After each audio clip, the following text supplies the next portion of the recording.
What's up, everybody? Smoove Cosplay here, your favorite salsa dancing cosplayer, bringing you another episode of Smoove Conversations. I have with me my honored guest, Miss Tanya Woods from Thrill Builds. What's up, y'all? How you doing today? I'm all right. How you doing? I'm doing good. We are actually in her office, her workshop, where all the magic happens, all of that stuff. Like we're up in here. I just feel creative being in here. like I have no foam smithing skills at all, and I just feel like I could knock something out right now. Probably because you're trying to make your way to the door. In order to get out of here, you pretty much need like a blowtorch and some skills to cut your way through the piles of foam. I don't know if we're gonna survive getting out of here. It'll be alright. We'll live. So Tanya, when did you first fall in love with cosplay?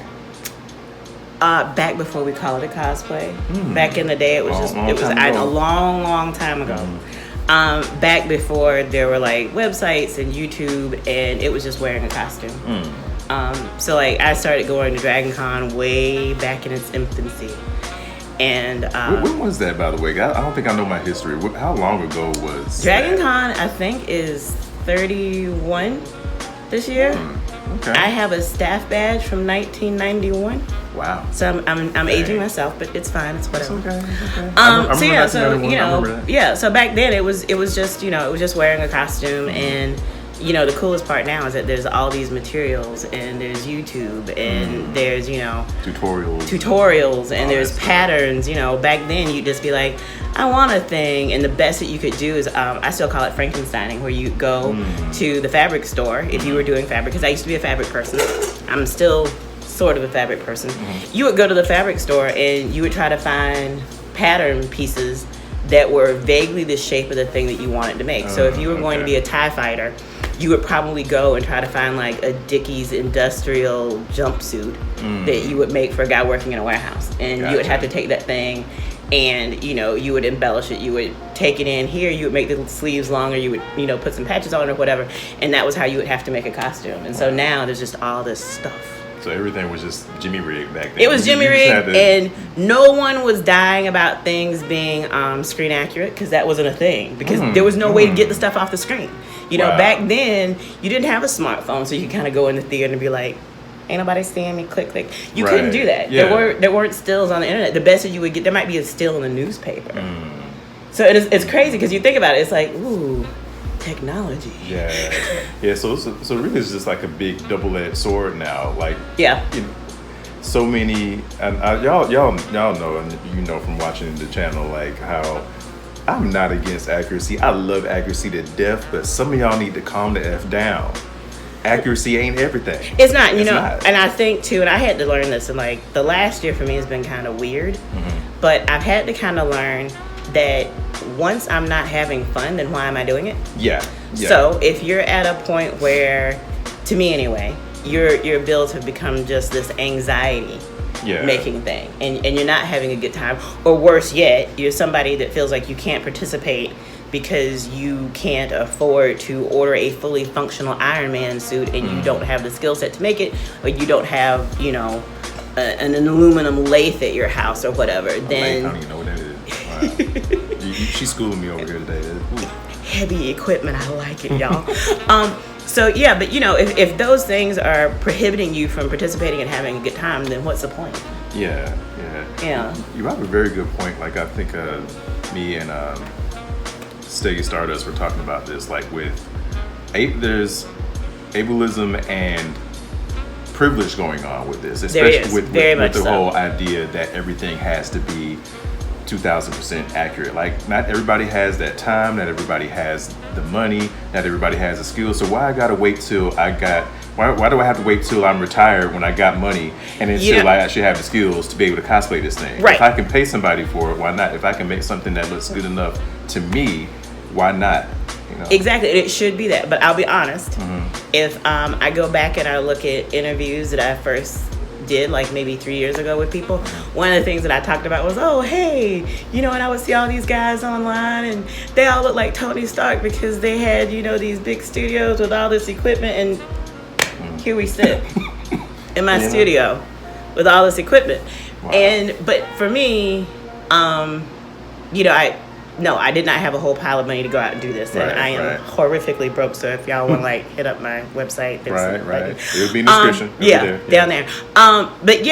But you know, over time, as I started to make more costumes, and I wanted them to be more accurate, then I was compelled to, you know, better my skills, whether that meant taking a class or buying more equipment. I have, you know, a couple of 3D printers. Almost all of them are knockoffs that I bought from like Alibaba and GearBest. No, they aren't paying me for this, so you feel free to bleep that out. But you know, they had to be builds. I couldn't go out and buy like a ready-made one for $1,000. You know, I would buy one for like $300 and then spend a week putting it together myself to get it. But yeah, no, it should never be. That should never be it.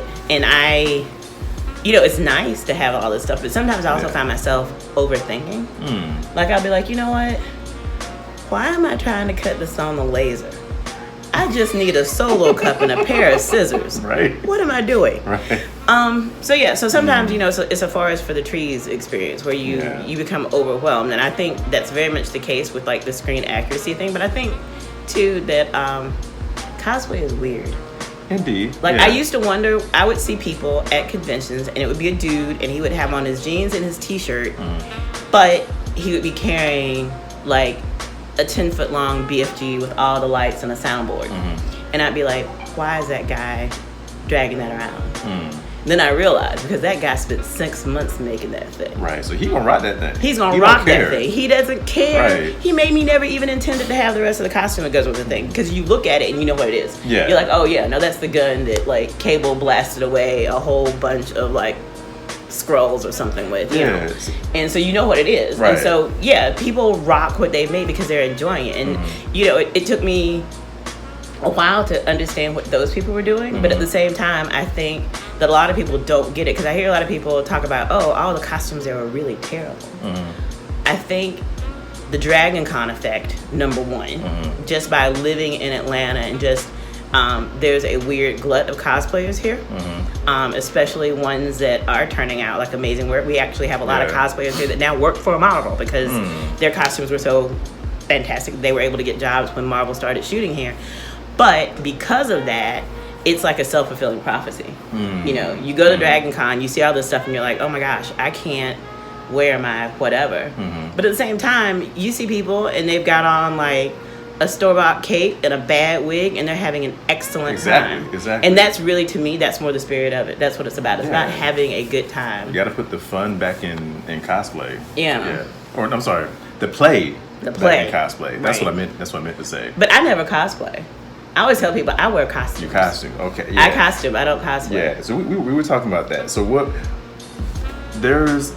I kept hearing people say, making the distinction costumer versus cosplayer. Now I know there's a difference. I don't quite grasp the difference all the time. So that's why I'm cognizant of, you know, this person might consider himself a cosplayer. This person considers himself a costumer. This person will get offended if you call them a cosplayer, not a costumer. This person don't care. All the good in between that. I'm the don't care about most things, because I think I'm at a point in my life where I don't love everything about myself. I'm not happy with myself all day, every day. But as far as labels and things like that, they really don't mean that much to me. And my thing is, especially when you're dealing with people who maybe aren't as entrenched in a hobby or an interest as you are, you certainly then can't be upset if they use the wrong term for you. Never mind the fact that we're self-defining. So to me, costumers fall. There's even two categories of costumers. Really? Yes, I think that there are people out there, and I'm slowly becoming one of those people, that we don't actually wear the costumes ourselves because we're too busy making costumes for other people. Gotcha. Which is fine, because I take my pleasure in the actual creation of the costume. Okay. Which is why you don't see a lot of my costumes twice, because once I've made it, that was the end of my fun. And I need to go start making something else to keep having my fun. Nice. So I don't, you know, I'm not one to keep dragging the same costume out, you know, over and over again, although you'll probably see it a couple of times a year. At a convention. Like if I make a new thing in January, then you're probably definitely going to see it at MomoCon. It might make another appearance over the summer, but by the time I get around Dragon Con, I've worn it twice, maybe 3 times, and I want something else. But then there's also the costumers that aren't cosplayers, which this used to be me too, I don't really, because my pleasure comes from making a costume, I don't really feel that I have to have a connection to the character. Gotcha. A lot of people will argue this point. A lot of people will have you believe, and I'm not saying that they are wrong. I'm simply saying that, oh, look, the air conditioner finally went off. I totally didn't even notice it until it went off. Hopefully it won't make your audio really bad. I'm sorry. We'll work it out. We'll work it out. It's my audio is always a work in progress. Those of y'all watching, y'all know. Yeah, but at least something like the air conditioner, it probably runs at a very steady decimal so you can find it. Yeah. Knock it down. But, some cosplayers have this belief. I know, cosplayers. Have this belief that you have to have this relationship with your character. Right. I mean, I tend to make things based on aesthetics. Either I looked at it and I really liked it, right, or I've learned something, or I've got like some kind of a new material or a new piece of equipment, and my thought is, oh, hey, that would be a really excellent something, this costume, this weapon or whatever, that I can make using this new technique or whatever it is that I've learned. I get very excited about it. And, just in my researching, looking for the back of the character, which you never see. I know. So true. You can never find the back, and then it never fails. If you just decide the toy, maybe that's about it. The toy, shout out to Hot Toys. Yeah. And then I'm always looking at that and going, I'm pretty sure that this isn't really the back from the movie, but it's whatever. Right. But yeah, so you kind of make that connection while you're doing your research. Yeah. And I don't have to be in love with every character. If that was the case, I would still be running around in like Jaeger pilot armor, even though they did me wrong in the second film. Dang. Ooh. Yeah, boy, Jaeger. I'm a little bit upset about that. Oh wow. I'm calling names now. See, now I gotta watch them. Now I gotta watch it. Well, Yeah, I mean, I also like Michael Bay films, which some people just don't understand. I'm perfectly happy as long as there were like monsters and stuff blew up, and there were fast cars, or there were spaceships, or giant robots. That's always good. So it was just a departure from the first film, and that kind of hurt my feelings. Gotcha. Okay. Yeah. Gotcha. I don't dislike Michael Bay. I just don't. Certain things that he the lack of physics that I don't like. That's sorry. Yeah. That's coming on another video at That's some point. film school. Yeah. Step 1: suspension of disbelief. Yeah. I have to believe that pulling up on the handlebars on this motorcycle will make it jump 20 feet in the air and across 7 cars. Yeah. Oh, that I ain't got a problem with. I won't go into what I'm thinking. And I'm gonna stop dropping names. It'll be fuel for another video that will actually come out. I say that all the time. Some stuff I make videos into, and some stuff I don't.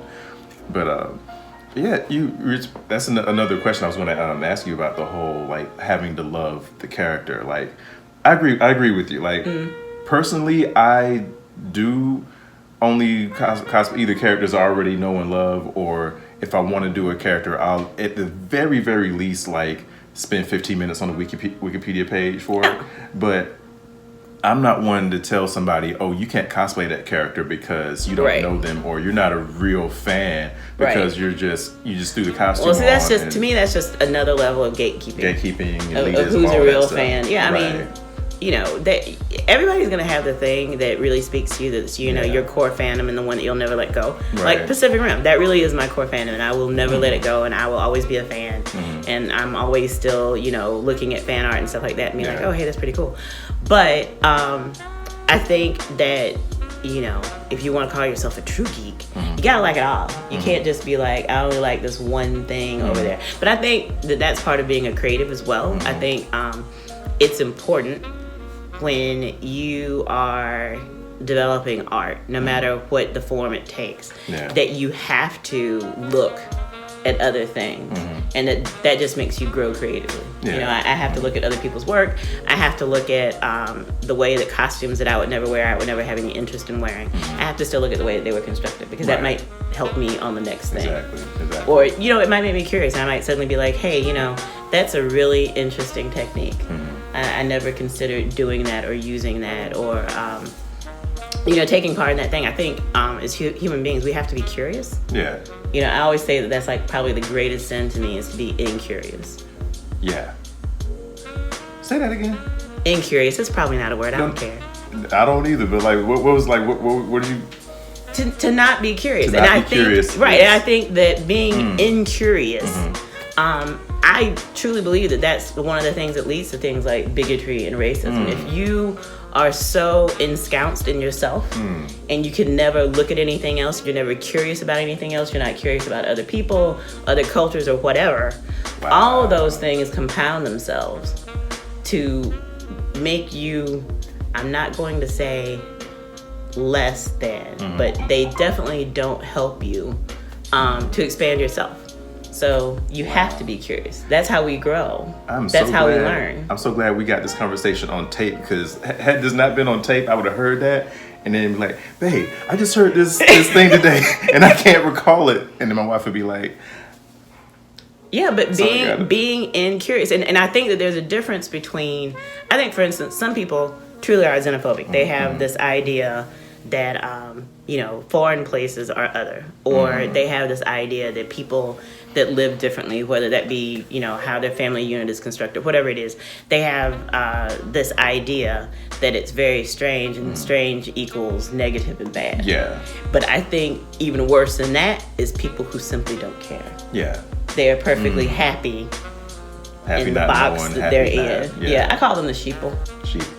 Yeah, the sheeple are going to be the end of us all. Because they're just kind of out there grazing. They ain't looking up. They're not looking down. They're not listening carefully. Yeah. They're just rolling with it. There's green grass. Wow. There's air. How'd it get here? Will it be here tomorrow? They're not worried about it because they're incurious. See, y'all know I don't shy away from the deep. I didn't realize we was going to get that deep. We're probably not. This is not and what I we're love it doing. though. I love it. I didn't know we was going here today, y'all, but here we are. Here we are. And I normally don't know how to swim, but I'm